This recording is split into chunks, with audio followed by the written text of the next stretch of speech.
Donc bonjour, maintenant nous allons passer à l'analyse des publicités grâce aux critères quotiques. Alors tout d'abord, nous allons analyser une publicité Kyocera qui met en avant un produit qui est a priori complexe, assez difficile d'utilisation, et qu'on compare avec des tongs qui mettent en avant la relaxation, le côté ludique et le côté simplicité. Donc on peut voir que les tongs donnent l'impression de marcher seuls, ce qui donne une idée de simplicité. On a également un paragraphe explicatif qui est le suivant. Les directeurs informatiques vont pouvoir prendre du bon temps, qui met encore une fois en avant le côté de la simplicité. On a en plus le slogan en haut, une fois connecté, vous pouvez enfin déconnecter, qui va encore plus loin et qui explique au consommateur qu'il a juste à brancher la machine et que ça marche tout seul. Donc c'est un petit clin d'œil aux tongs qui marchent toutes seules. Donc on est bien en présence de critère 1.4, à savoir est-ce que le principe est suffisamment simple pour être utilisé à chaque fois qu'il le devrait.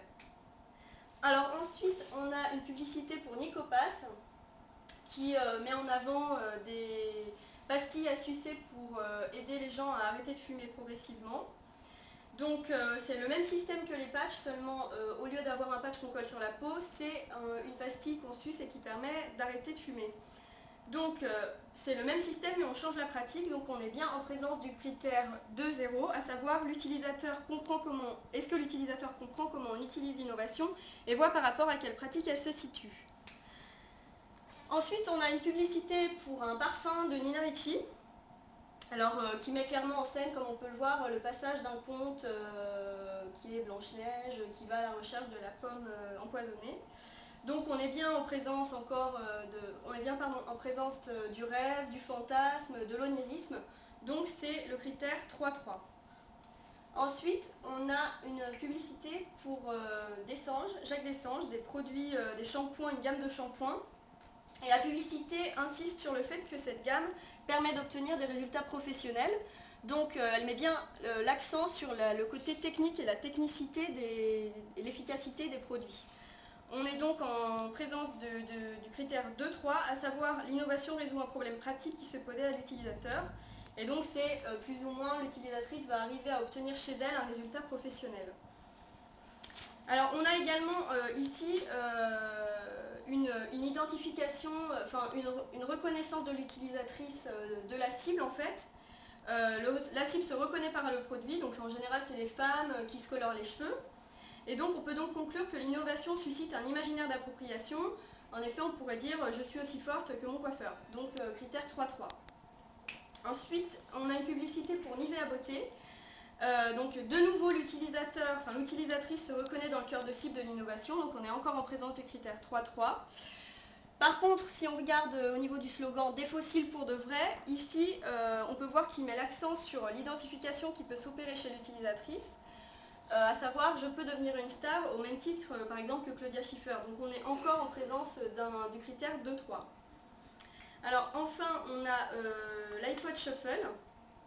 Alors cette publicité a engendré un petit débat, parce que certains ont pensé que si on analysait l'image seule, on pouvait dire qu'elle mettait l'accent en fait uniquement sur le côté pratique et l'innovation et le côté innovant du produit, à savoir l'iPod que l'on peut clipper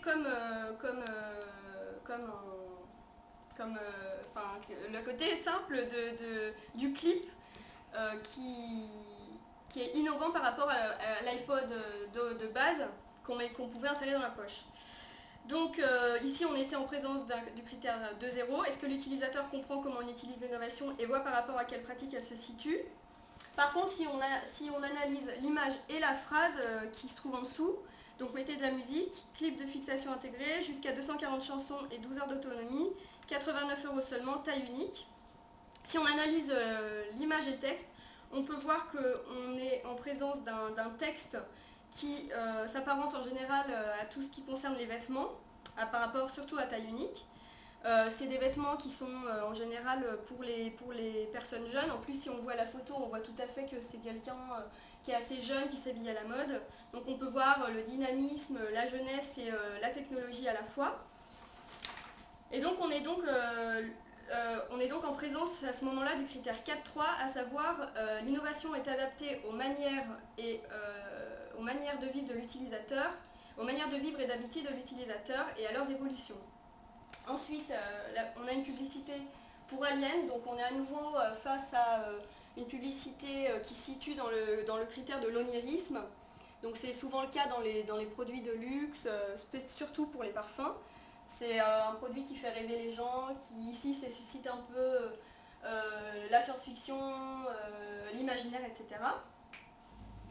Et enfin, on a ici une publicité pour les téléphones Sony qui permettent également d'écouter de la musique. Donc on peut voir au premier clin d'œil qu'avec le champ sémantique de la musique, musique en haut, chanson et mobile, on a donc les trois choses qui sont réunies, à savoir, et même avec l'image, à savoir le téléphone, la musique et la mobilité. Donc on peut faire rapidement un rapprochement entre la technologie de l'innovation et les technologies existantes.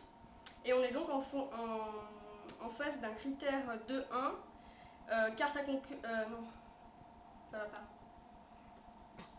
Il faut qu'on mette ça. On est donc en face du critère 1.2, à savoir l'utilisateur fait un rapprochement entre les technologies de l'innovation et les technologies existantes. Et on concurrence bien les technologies existantes puisque on concurrence l'iPod. Voilà. Merci de nous avoir suivis et à bientôt.